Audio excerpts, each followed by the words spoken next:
¿Por qué es tan difícil hacer la paz? Esa es una curva en el béisbol, como dicen. Hay que reflexionar profundamente. Yo creo que es difícil hacer la paz porque existe un susto inherente en la mayoría de las personas. Yo casi diría que en todo el mundo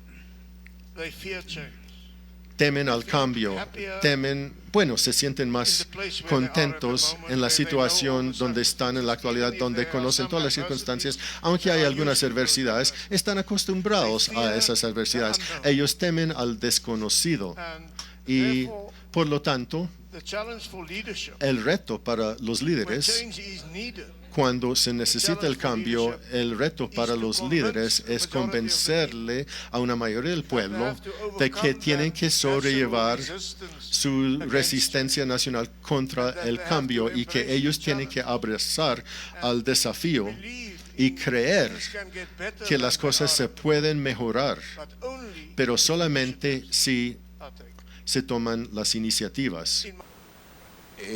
A mediados de los 90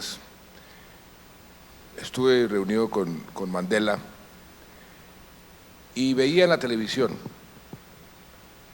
esos juicios públicamente y los encuentros entre las víctimas y los victimarios. A mí me impresionó muchísimo esos episodios, me quedó marcado en el corazón porque me quedaba en la televisión viendo esa experiencia, una experiencia realmente inimaginable. Y después leí con mucho detenimiento que eso sirvió muchísimo para reconciliar y que saliera la verdad y que las víctimas se enfrentaran a los victimarios pidiendo perdón, reconociendo, las víctimas identificando, que eso fue un proceso que ayudó muchísimo a cicatrizar las heridas. Cuénteme un poco su visión sobre esa parte de la reconciliación a través de la verdad y de enfrentar las víctimas con los victimarios. Y una diferencia fundamental entre no solamente el proceso de Sudáfrica, sino en todos los demás procesos. Colombia, el proceso colombiano va a ser la primera vez que un grupo insurgente entrega las armas y se somete a un proceso judicial.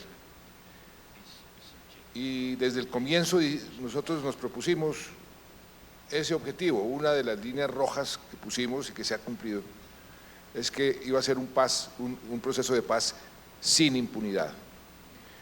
Y la justicia transicional lo que permite es que se den beneficios en las penas, pero es indispensable que los máximos responsables de los crímenes de lesa humanidad y los crímenes de guerra tienen que ser juzgados.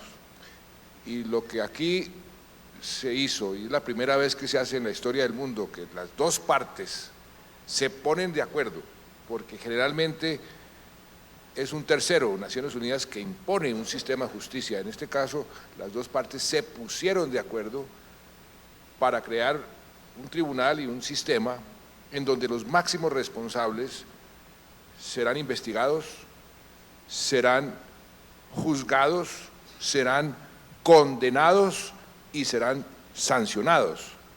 La sanción comienza entonces a ser el foco de interrogantes. Bueno, ¿qué tipo de sanción? Entonces, la justicia transicional dice, la sanción puede ser de diferente tipo, puede ser restaurativa, reparativa o punitiva. Y lo que nosotros acogimos fue una combinación de los tres.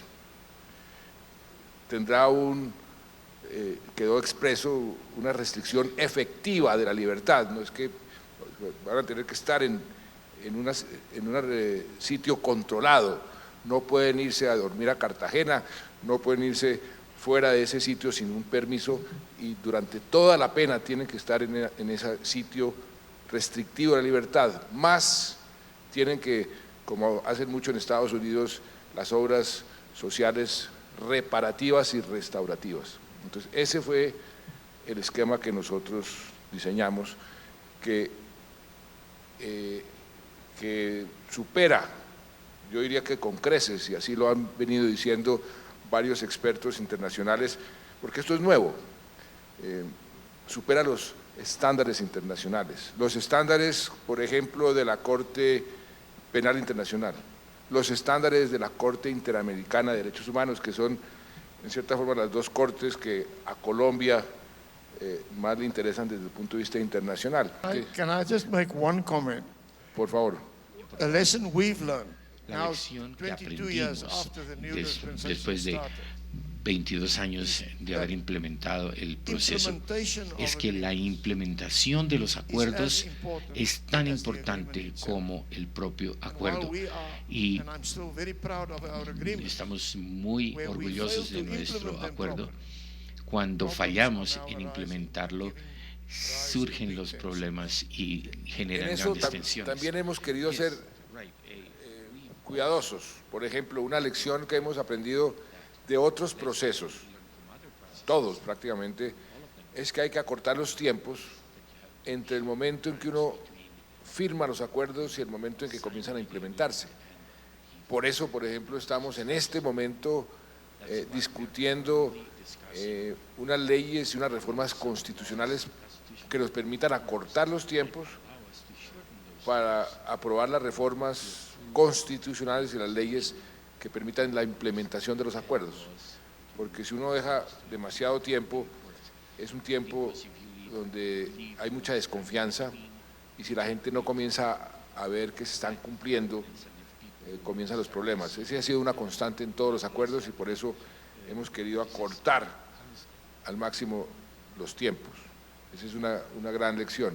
La implementación de los acuerdos, ahí también yo diría que ese es el otro 50% del trabajo. El primer 50% es llegar a unos acuerdos y el otro 50% es implementarlos. Y hemos también entendido que la paz, en el caso colombiano, comienza es con la firma de los acuerdos, la construcción de esa paz, porque la firma de los acuerdos lo que nos va a permitir es que se silencien los fusiles, que no nos sigamos matando, pero la construcción de esa paz comienza es cuando firmemos los acuerdos y que eso va a requerir un gran esfuerzo, pero unas grandes, inmensas oportunidades para este país. La gente a veces no mide los costos que hemos tenido con esta guerra en materia económica, crecimiento. Hay estudios que dicen que hemos podido crecer entre 2 y 3% más durante 30 años, imagínense lo que eso significa en términos de ingresos, en términos de inversión social y por el mismo argumento lo que significaría la paz en materia de beneficios sociales y económicos. No hay ningún beneficio que deje la guerra ni la violencia. La paz sienta los cimientos para que cada colombiano joven y de todo país, para cada joven pueda llegar a realizar su potencial completo. La paz mejora las relaciones con otros países.